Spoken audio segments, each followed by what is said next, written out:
सबसे पहले एक बात जान लो कि हुमायूं के फेल होने के पीछे कारण क्या था। देखो, हुमायूं दूसरा बादशाह था मुग़ल सल्तनत का। बाबर जो था वो पूरा सत्ता स्थापित करके वापस गया था, जिसमें 4 बैटल्स लड़ी थी, पानीपत का, खानवा का, चंदेड़ी का और घग्गर का। इन चारों को जीता था और पूरी तरह से मुग़ल वंश को भारत में स्थापित करके उसने दिया था। ठीक है। फिर हुमायूं उनका बड़ा लड़का राजा बना था।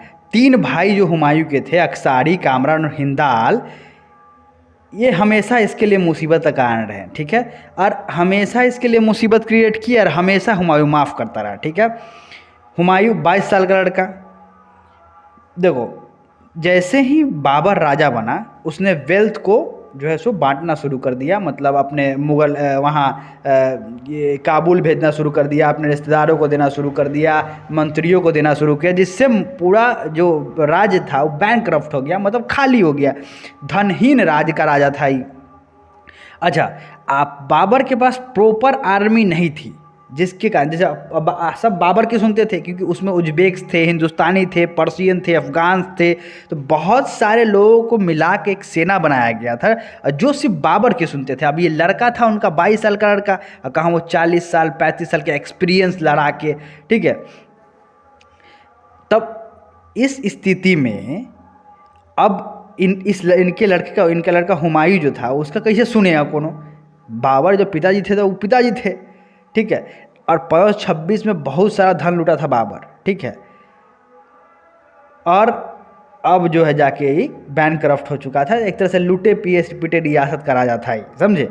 राजपूतों को कभी भी सटने नहीं दिया, मतलब कि दोस्ती नहीं की उससे, ये बड़ी गलती हो गई इसके एक और शेर शाह सबसे बड़ा दुश्मन था इसका, एक ये कारण समझ लीजिए।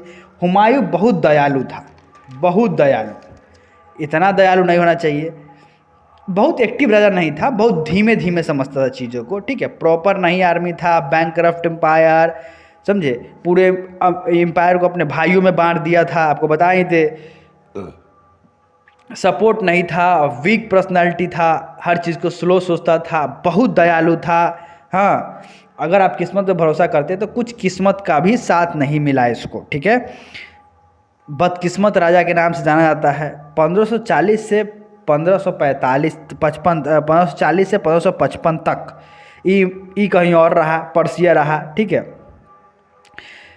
सबसे पहले सोचा था कि कश्मीर जीत जाएंगे, लेकिन कामरान रोक दिया। फिर सिंध के बारे में सोचा था, फिर अब इसका भाई ये रोक दिया। लाहौर के बारे में सोचा था, फिर इसका भाई रोक दिया। कहने का मतलब है कि इसके भाई ही इसके बहुत बड़े दुश्मन थे। ठीक है। एक मालदेव था जिस पर जो बोला कि हम आपका सपोर्ट करेंगे। ठीक है। लेकिन हुमायूं जो है सो भरोसा नहीं करता था मालदेव पर, मालवा का रूलर था वो। ठीक है। किसी तरह पूरा भारत छोड़ के वो पर्सिया भाग गया।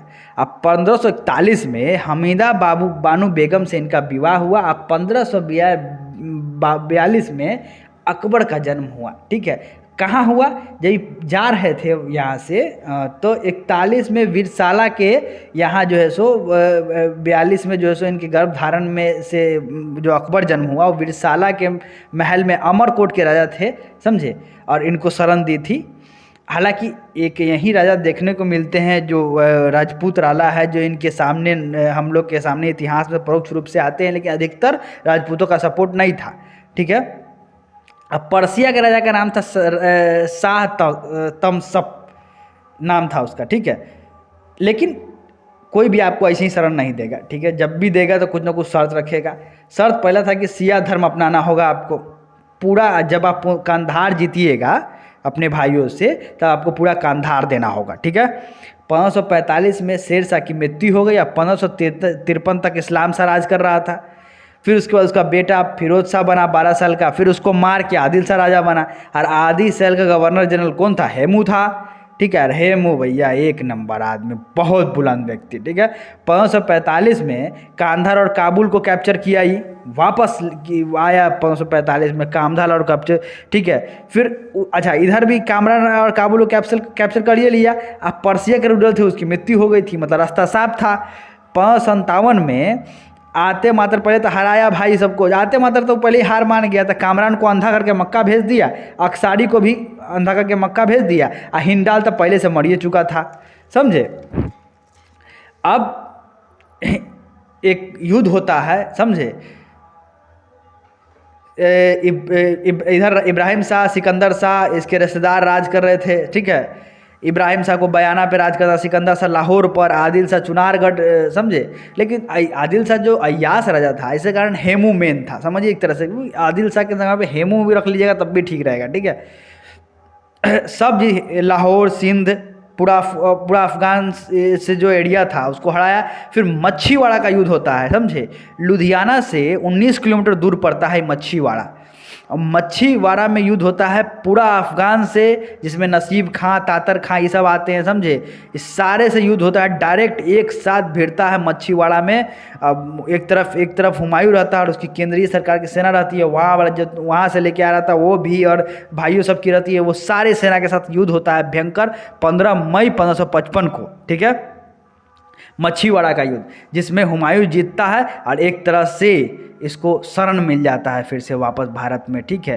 और फिर उसके बाद सरहिंद का युद्ध होता है सूरी डायनेस्टी, क्योंकि जो मेन जो दिल्ली में जो राज करता है उसको हराए बिना आप भारत कैसे ले सकते हैं, ठीक है। तो सरहिंद का युद्ध होता है, सूरी डायनेस्टी की तरफ से 80,000 सेना रहता है और इसकी तरफ से 1 लाख, ठीक है। और फिर दोनों में भयंकर युद्ध होता है और सरहिंद का युद्ध फिर जीत जाता है हुमायूं, और फिर पूरी तरह से मुगल सेना वापस स्थापित हो जाती है भारत पर, मतलब बाउंस बैक हो चुका है, ठीक है। अब पूरी तरह से स्थापित है। अगर इस पूरे जो इसके जो वॉर है, जिसको जंग, जिसको बैटल्स को याद करने के लिए आप इसको लिख सकते हैं, एक लाइन में अगर याद करना हो तो आपको याद कर सकते हैं, चौमूसा के बिल में मछली का सर। चौमूसा के बिल में मछली का सर, समझे। अब 1539, 40, ठीक है, 55-55 याद रखने का तरीका है। चौमूसा मतलब चौसा का युद्ध, बिल मतलब बिलीग्राम का युद्ध, मछली मतलब मच्छीवाड़ा का, और सर मतलब सरहिंद का, समझ रहे हैं। 39, 40, 55-55 चौमूसा के बिल में मछली का सर याद रखिएगा, इसका पूरा बैटल्स याद हो जाएंगे, ठीक है।